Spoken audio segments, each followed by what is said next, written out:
Hello students, welcome to guidance গুরু চ্যানেলে তোমাদের সকলকে স্বাগত। আশা করি তোমরা প্রত্যেকেই ভালো আছো। আমাদের প্রত্যেকদিন সন্ধ্যে 7টায় এসএসসি জিডির জন্য জিকে ক্লাস হচ্ছে, সেই জিকে ক্লাসে তোমাদের সকলকে স্বাগত। প্রত্যেকদিন 25টা করে প্রশ্ন করছি, তো আজকেও আমরা প্রিভিয়াস ইয়ারের বিগত বছর থেকে 25টি প্রশ্ন করব। আর আগামী দিনে যে ফেব্রুয়ারি মাসে তোমাদের এসএসসি জিডির পরীক্ষা হতে চলেছে, সেই পরীক্ষার জন্য এই প্রশ্নগুলো অতি গুরুত্বপূর্ণ হতে চলেছে। এই প্রশ্নগুলো তোমাদের এসেছিল কবে দেখো, 24শে নভেম্বর 2021 সালে পরীক্ষাটা হয়েছিল। 24শে নভেম্বর 2021 সালে যে পরীক্ষাটা হয়েছিল, সেই পরীক্ষার 25টা প্রশ্ন আজ আমরা আলোচনা করব, ঠিক আছে? এই পরীক্ষার ফার্স্ট শিফটে আসা 25টি প্রশ্ন আলোচনা করব।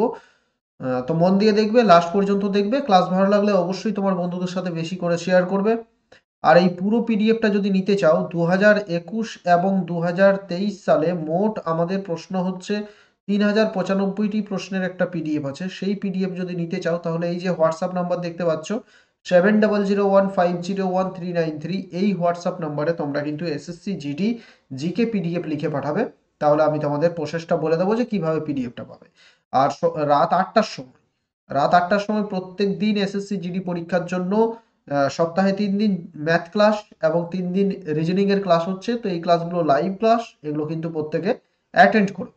চলো শুরু করা যাক আজকের ক্লাস।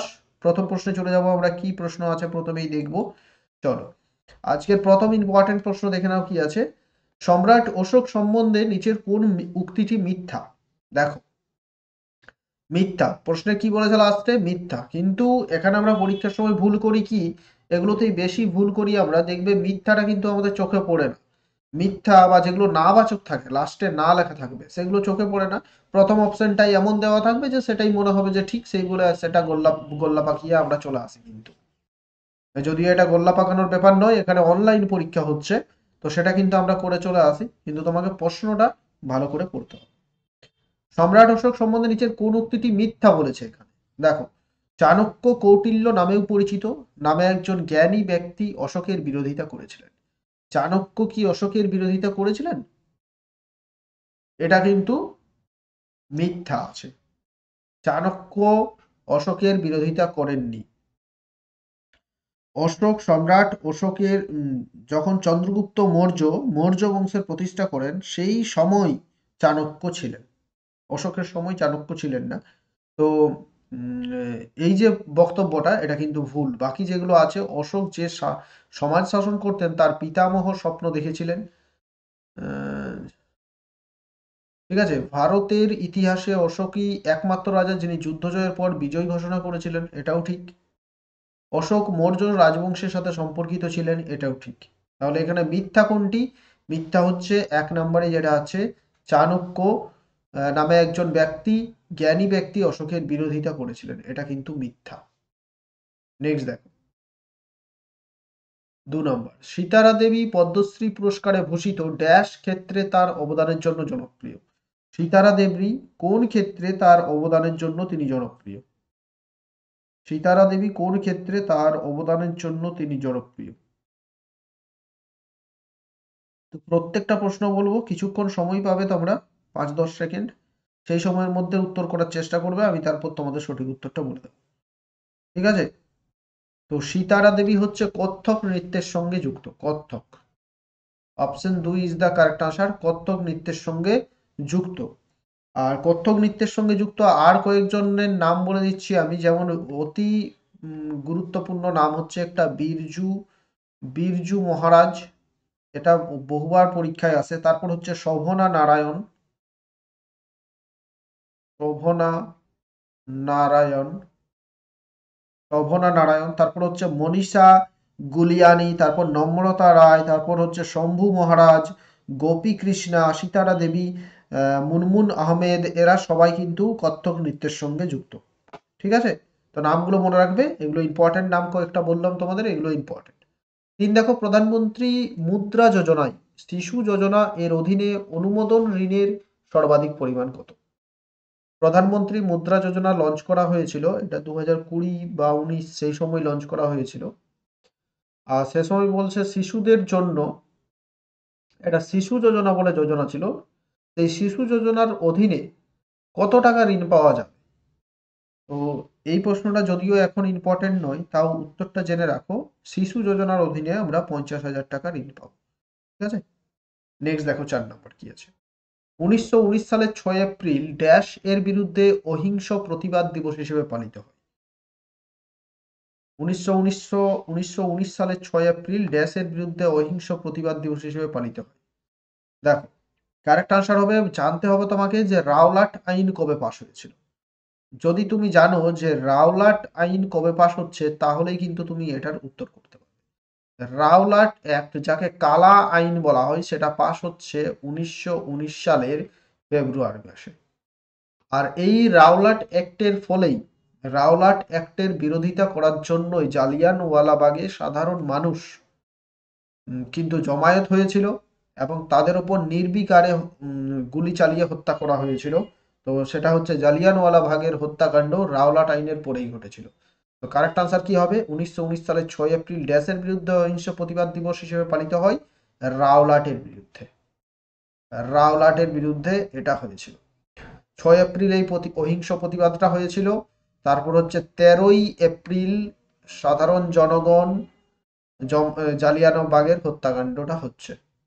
5 নাম্বার দেখো, is of doing business index 2020 এ ভারতের স্থান কত? 2020 সালে ভারতের স্থান কত? ইজ অফ ডুইং বিজনেস 2020, বা অনেক জায়গাতে তোমরা এটা 2019 পাবে। 2019 অনুসারে ভারতের র্যাঙ্ক হচ্ছে কত? 63, 63 র্যাঙ্ক হচ্ছে ভারতের। কত? 63। ইজ অফ ডুইং বিজনেস হিসেবে ভারতের র্যাঙ্ক হচ্ছে 63। আর 2014 সালে ভারতের যেখানে র্যাঙ্ক ছিল, 2014 সালে ভারতের র্যাঙ্ক ছিল কত? 79। সেখান থেকে 2020 সালের র্যাঙ্ক হচ্ছে 63। এটা 4-5 বছর পর পর এই র্যাঙ্কটা প্রকাশিত হয়।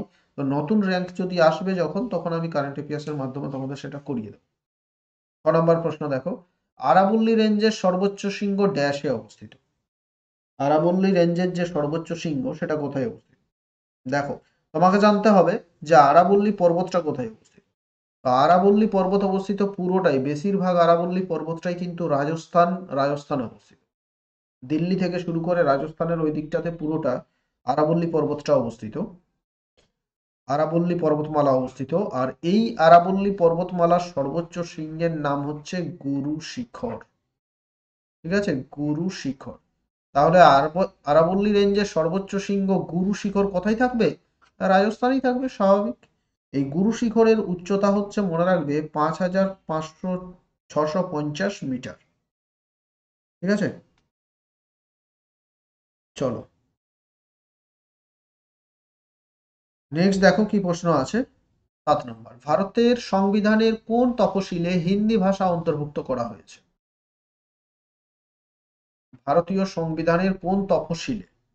আচ্ছা, ভারতের কোন তফসিলে হিন্দি ভাষা অন্তর্ভুক্ত হয়েছে? অষ্টম তফসিলে। ভারতের যে সরকারি ভাষাগুলো বা ভারতের সংবিধান স্বীকৃত ভাষাগুলো কোথায় অন্তর্ভুক্ত করা হয়েছে? 8th শিডিউল বা অষ্টম শিডিউল এ অন্তর্ভুক্ত করা হয়েছে। যেখানে আছে, যেমন আছে হিন্দি ভাষা, বাংলা ভাষা, গুজরাটি ভাষা, গুজরাটি, কন্নড়, কাশ্মীরি, কোঙ্কনি, আসামি, এরকম অনেকগুলো ভাষা আছে। মালায়ালাম, মণিপুরি, মারাঠি, নেপালি, উড়িয়া, পাঞ্জাবি। ঠিক আছে। তো এখন তোমাদের বলতে হবে, আমি তোমাদের বলে দেবো না যে কতগুলো সংবিধান স্বীকৃত ভাষা আছে। এটা তোমরা কমেন্ট করে জানাবে। ঠিক আছে, আমি কয়েকটা নাম বলে দিলাম, কমেন্ট করে জানাবে যে অষ্টম তালিকায় কতগুলো সরকার বা সংবিধান স্বীকৃতি ভাষা ভারতে আছে। এটা কমেন্ট তোমরা জানাবে, আমি এটা হোমওয়ার্ক দিয়ে রাখলাম তোমাদেরকে। 8 নাম্বার প্রশ্ন দেখো, কোন সালে আউধ কিষাণ সভা গৃহীত হয়েছিল? আউধ কিষাণ সভা, বা হচ্ছে অবাধ লেখা থাকবে এটা অন্য জায়গাতে, অবাধ বা আউধ বা অবাধ, এরকম লেখা থাকবে। এটা হচ্ছে উত্তরপ্রদেশের অযোধ্যা, বর্তমানে উত্তরপ্রদেশের যে জায়গাতে অযোধ্যা আছে, এবং তার পাশাপাশি দু একটা কনস্টিটিউয়েন্সি বা বিধানসভা মিলিয়ে এই আউধ, মানে আগে ছিল একটা প্রিন্সলি স্টেট ছিল, এই আউধ প্রিন্সলি স্টেটটা ছিল। আর সেখানেই আউধ কিষাণ সভা গঠিত হয়েছিল। ঠিক আছে, সেখানেই এই আউধ কিষাণ সভাটা গঠিত হয়েছিল।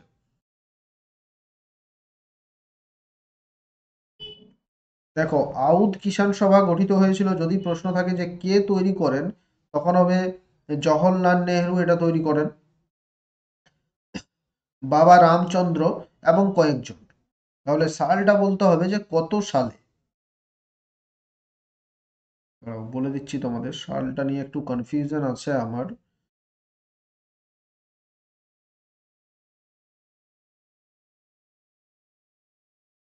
1920 সালে। ঠিক আছে, 1920 সালে আউধ কিষাণ সভাটা গঠিত হয়েছিল। কত সালে তাহলে? 1920 সালে। নেক্সট দেখো প্রশ্ন কি আছে, 9 নম্বর প্রশ্ন। কে ইউএস ওপেন 2020 টেনিস টুর্নামেন্ট মহিলা একক শিরোপা জিতেছে? ইউএস ওপেন এটা একটা টেনিস টুর্নামেন্ট। এই টেনিস যে টুর্নামেন্টটা, এটা 2020 সালে জয়ী হয়েছিলেন নাওমি ওসাকা। তো এটা আর বর্তমানে এখন আর এটা ইম্পর্টেন্ট নয়। 10 নম্বর দেখো, নিচের কোনটি ভিটামিন K1 এর অপর নাম? বা K1 এর অপর নাম বলতে পারো, বা K1 এর রাসায়নিক নাম বলতে পারো। K1 এর অপর নাম হচ্ছে ফিলোকুইনন। ফিলোকুইনন বা K1 এর রাসায়নিক নাম হচ্ছে ফিলোকুইনন। ভিটামিন কে কে আমরা জানি সাধারণত, কেন জানি? ভিটামিন কে জানি যে রক্ত তঞ্চনে সহায়তা করে। মানুষের যদি কোথাও কেটে গেল, সেই কেটে যাওয়ার ফলে ধরো রক্ত বন্ধ হচ্ছে না, কাদের বন্ধ হবে না? যাদের ভিটামিন কে এর অভাব থাকবে। প্রথ্রম্বিন বলে একটা জিনিস আছে, সেটা যদি কম থাকে, তখন এই K1 ভিটামিনটা প্রয়োগ করা হয়। তাহলে কিন্তু এটা রক্ত তঞ্চনে সাহায্য করে, বা রক্ত জমাট বাঁধতে সাহায্য করে। 11, নিচের কোন দেশ 2020 সালের নভেম্বরে এশিয়া প্যাসিফিক অর্থনৈতিক সহযোগিতার আয়োজন করেছিল?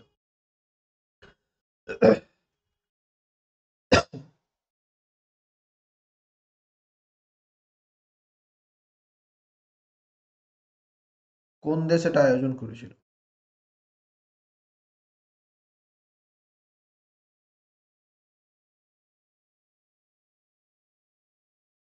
এই প্রশ্নটা বর্তমানে আর ইম্পর্টেন্ট নয়, কিন্তু এটা পুরনো প্রশ্ন, তখনকার প্রশ্ন ছিল। এখন আর এটা ইম্পর্টেন্ট নয়। ঠিক আছে, এটা এখন আর এটা ইম্পর্টেন্ট নয়, সিঙ্গাপুর উত্তর হবে। তো এটা পুরনো কারেন্ট অ্যাফেয়ার্সের প্রশ্ন ছিল, এটা স্কিপ করে দিলাম। নেক্সট হচ্ছে 2021 সালের সেপ্টেম্বরে ড্যাশ প্রথম ভারতীয় মহিলা যিনি দুটি প্যারা অলিম্পিকে পদক জিতেছেন? দুটি প্যারা অলিম্পিকে পদক জিতেছেন প্রথম ভারতীয় মহিলার নাম কি?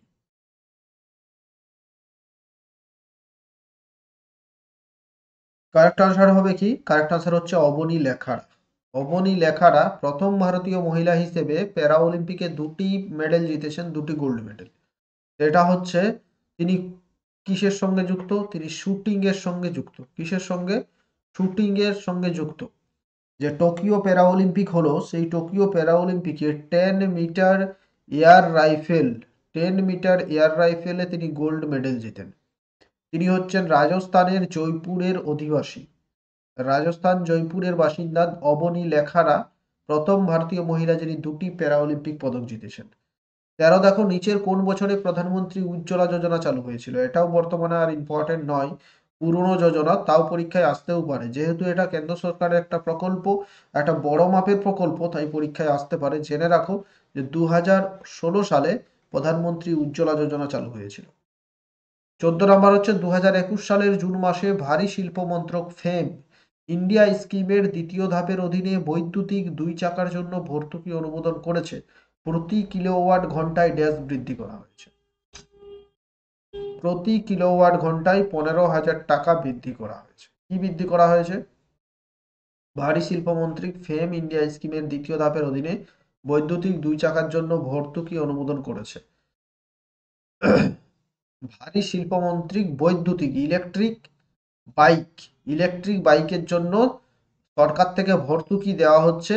তো কত ভর্তুকি দেওয়া হচ্ছে? 15,000 টাকা। তাও মানুষকে বলছে ইলেকট্রিক বাইক কেন ভাই আমরা এত ভর্তুকি দিচ্ছি।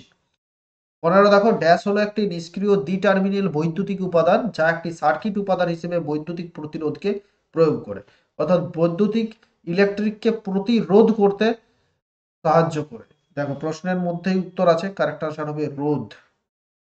নিম্নের কোনটি হলো একটা দ্বি টার্মিনাল বৈদ্যুতিক উপাদান যেটা সার্কিটের মধ্যে যখন ইলেকট্রিক যাবে সেটাকে বাধা দেবে?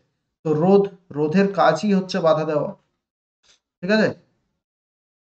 রোধ, যার একক কি হয়? রোধের একক হচ্ছে ওহম। 16 হচ্ছে নিচের কোন শহরে দেব দীপাবলি উৎসব পালিত হয়? দেব দীপাবলি উৎসব কোথায় পালিত হচ্ছে?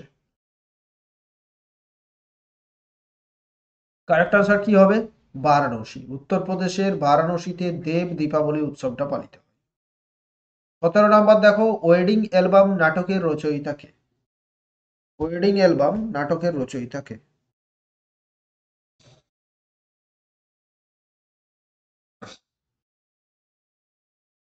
ওয়েডিং অ্যালবাম নাটকের রচয়িতা হচ্ছেন গিরিশ কার্নাড। কে লিখেছেন বইটা? গিরিশ কার্নাড। গিরিশ কার্নাড এই বইটি লিখেছেন, ওয়েডিং অ্যালবাম। ঠিক আছে, ওয়েডিং অ্যালবাম। গিরিশ কার্নাড 1938 সালে জন্মগ্রহণ করেন, একজন ভারতীয় অ্যাক্টর, এবং তিনি কন্নড় কন্নড় ছবির অভিনেতা, হিন্দি ছবির অভিনেতা, সঙ্গে তিনি কন্নড় রাইটার, এমনকি তিনি জ্ঞানপীঠ পুরস্কারও পেয়েছেন এই গিরিশ কার্নাড। ঠিক আছে, নেক্সট দেখবো 18 দেখো, 2021 সালের সেপ্টেম্বরে কোল ইন্ডিয়া লিমিটেড ডাম্প তেলের ব্যবহার ড্যাশ দিয়ে প্রতিস্থাপন করার জন্য একটি পাইলট প্রকল্প চালু করেছে। কি করেছে? 2021 সালের সেপ্টেম্বরে কোল ইন্ডিয়া একটা পাইলট প্রকল্প চালু করেছে, যে পাইলট প্রকল্পের মাধ্যমে যে ডাম্প তেলের ব্যবহার ড্যাশ দিয়ে প্রতিস্থাপন করার জন্য এটা করেছে। এই ডাম্প তেলের ব্যবহারটা কমানোর জন্য তরলীকৃত প্রাকৃতিক গ্যাস দিয়ে প্রতিস্থাপন করার জন্য একটা পাইলট প্রকল্প চালু করেছে। বাকি যাকে বলা হচ্ছে liquefied natural liquid natural gas. ঠিক আছে, 19 দেখো, ড্যাশ ভূমি রাজস্ব ব্যবস্থার অধীনে জমির মালিকানা অধিকার কৃষকদের কাছে হস্তান্তর করা হয়েছিল এবং ব্রিটিশ সরকার তাদের কাছ থেকে সরাসরি কর আদায় করেছিল। কি করছে? নিচের গুলো দেখো, প্রত্যেকটাই হচ্ছে মহলওয়ারি বন্দোবস্ত, রাইতেওয়ারি বন্দোবস্ত, সূর্যাস্ত আইন, এগুলো সবকিছুই কিন্তু ব্রিটিশদের আমলে চালু করা হয়েছিল। আর সবগুলোই ছিল এটা কৃষকদের ওপর চাপানো কর, ভূমি রাজস্ব। তো ভূমি রাজস্ব ব্যবস্থার অধীনে জমির মালিকানা অধিকার কৃষকদের কাছে হস্তান্তর করা হয়েছিল, অর্থাৎ কৃষকদের কাছেই মালিকানাটা থাকবে, কিন্তু সরকার, ব্রিটিশ সরকার তাদের কাছ থেকে সরাসরি কর আদায় করবে। এটা ছিল রাইতওয়ারি বন্দোবস্ত। এই রাইতওয়ারি বন্দোবস্ত ছিল এটা। আর রাইতওয়ারি বন্দোবস্তটা চালু করেছিল কে? Sir Thomas Munro. Sir Thomas, Thomas, এই বানানটা হবে টমাস মুনরো চালু করেছে। 20 দেখো, নিচের কোনটিকে দাবা বোর্ডে পিছনের দিকে যেতে দেওয়া যায় না? দাবা বোর্ডে পিছনের দিকে যেতে দেওয়া যায় না।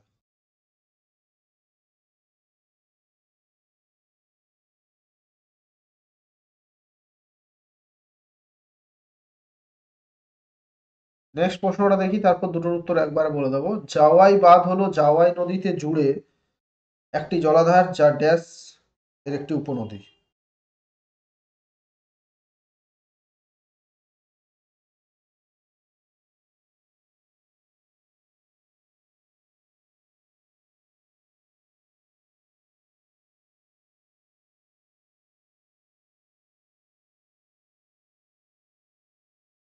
ঠিক আছে,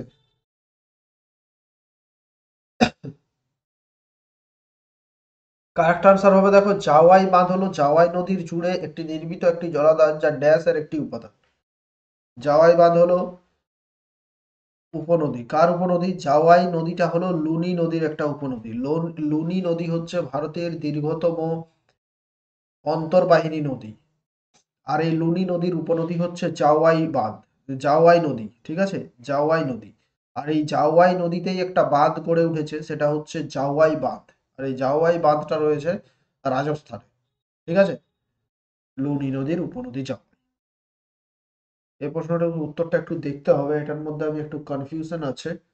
এটার উত্তর হবে, দেখো পেছন দিকে ব্যাক করতে পারে না। এই যে দাবার বোর্ড, দাবার বোর্ডে পেছন দিকে রানী বা কুইন থাকে, তো পেছন দিকে ব্যাক করতে পারে, রাজাও ব্যাক করতে পারে। কিন্তু বিশপ কোনটাকে বিশপ বলা হয় ঠিক জানি না আমি। এই প্যান হবে হয়তো উত্তরটা। তোমরা এটা একটু কনফিউশন, তোমরা এটা একটু ক্লিয়ার করবে, না হলে আমি কমেন্টে এর উত্তরটা বলে দেবো তোমাদের। ঠিক আছে, প্যান, প্যান উত্তর হবে কারেক্ট আনসার। প্যান কিন্তু পেছন দিকে ব্যাক করতে পারে না। আমরা যেটা বলি সৈন্য, সৈন্যগুলো সামনের দিক থেকে এগিয়ে যায়, তো এটাকে হয়তো এখানে পেন বলা হচ্ছে। এটা কিন্তু পেছন দিকে ব্যাক করতে পারে না। 21 দেখো, 21 হলো 22, ভারতীয় সংবিধানের অনুচ্ছেদ জি ড্যাশ এর দুটি কেন্দ্রশাসিত অঞ্চলের প্রশাসনের সাথে সম্পর্কিত। ভারতীয় সংবিধানের আর্টিকেল 239, 239, এই আর্টিকেল ভারতের যে কেন্দ্রশাসিত অঞ্চল, সেই কেন্দ্রশাসিত অঞ্চলের শাসন কিভাবে হবে সবকিছু আর্টিকেল 239-এ বলা হয়েছে। 23 দেখো, নিচের কোনটি লোহার আকরিক? লোহার আকরিকগুলো আমরা সাধারণত কি কি জানি, যেমন হেমাটাইট, ম্যাগনেটাইট, সিডারাইট। তাহলে এখানে কি আছে? সিডারাইট। সিডারাইট হচ্ছে লোহার আকরিক। এখানে দেখো বক্সাইট, বক্সাইট হচ্ছে অ্যালুমিনিয়ামের আকরিক। আর এই ম্যালানিন, ম্যালানিনের কম বেশির জন্য মানুষের শরীরের চামড়ার রং মানে ফর্সা এবং কালো হয়। ঠিক আছে, ম্যালানিন যদি বেশি থাকে তাহলে চামড়ার রং একটু কালো হবে, আর ম্যালানিন যদি কম থাকে তাহলে ফর্সা হবে। দেখো, তাহলে এটার উত্তর হলো কি সিডারাইট। 24 দেখো, জিকা ভাইরাস রোগটি মূলত ড্যাশ প্রজাতির মশা দ্বারা সংক্রামিত একটি ভাইরাস দ্বারা সৃষ্ট হয়। কারেক্ট আনসার হচ্ছে এডিস মশার কামড়ের ফলে জিকা ভাইরাস রোগটি সৃষ্টি হয়। এডিস মশা। কি মশা? এডিস মশা। অনেক সময় প্রশ্ন থাকে যে ম্যালেরিয়া রোগের বাহক কোন মশা? তো এটা কি হবে? স্ত্রী অ্যানোফিলিস। ম্যালেরিয়ারটা হবে, এটা আরো বেশি ইম্পর্টেন্ট, ম্যালেরিয়ারটা আরো বেশি থাকে পরীক্ষায়। 25 নাম্বার দেখো, the day I stopped drinking milk, বইটি লেখক নিচের মধ্যে কে? বইটি কে লিখেছেন? এই বইটি লিখেছেন সুধা মূর্তি। কে লিখেছেন? সুধা মূর্তি। অতি গুরুত্বপূর্ণ প্রশ্ন। সুধা মূর্তির নামটা তোমরা হয়তো অনেকেই জানবে। ইনফোসিস কোম্পানি তোমরা তো জানো, ইনফোসিস ভারতের বিশাল বড় একটা আহ, তোমাদের ট্যাক কোম্পানি। Infosys software company. সেই ইনফোসিসের প্রতিষ্ঠাতা হচ্ছেন নারায়ণ মূর্তি। এই নারায়ণ মূর্তির সহ প্রতিষ্ঠাতা এবং স্ত্রী হচ্ছেন সুধা মূর্তি। সুধা মূর্তি সমাজের জন্য বহু কাজ করেন, তিনি বই লেখেন। ঠিক আছে, তো প্রত্যেকেই ভালো থেকো। শেষ হলো 25টি প্রশ্ন। ক্লাস ভালো লাগলে অবশ্যই শেয়ার করে দেবে, লাইক করবে। আর ব্যাচ কিন্তু এখনো আমাদের চলছে, যদি নিতে পারো নিয়ে নাও। 7001501393 এই নাম্বারে যোগাযোগ করে আমাদের ব্যাচটা নিতে পারবে। 399, 399, মাত্র 399 টাকায় তোমরা ব্যাচ পাবে। 399 টাকাতেই ব্যাচ পাবে। আর আমাদের গাইডেন্স গুরু অ্যাপটা ডাউনলোড করো। সেই অ্যাপটা ডাউনলোড করার পর সাইন আপ করবে, সাইন আপ করার পর কোর্সটা পারচেজ করতে হবে। ডেসক্রিপশন বক্সের লিঙ্ক আছে, সেই লিঙ্কে গিয়ে কোর্সটা পারচেজ করে নাও। 399 টাকাতে সম্পূর্ণ 4টে সাবজেক্টের ক্লাস পাবে। জিকে, ম্যাথ, রিজনিং, এই সাবজেক্টগুলোর ক্লাস পেয়ে যাবে তোমরা। আর ইংলিশ ক্লাস পাবে, পিডিএফ পাবে, মক টেস্ট পাবে, সবকিছু পাবে। থ্যাংক ইউ, ভালো থেকো।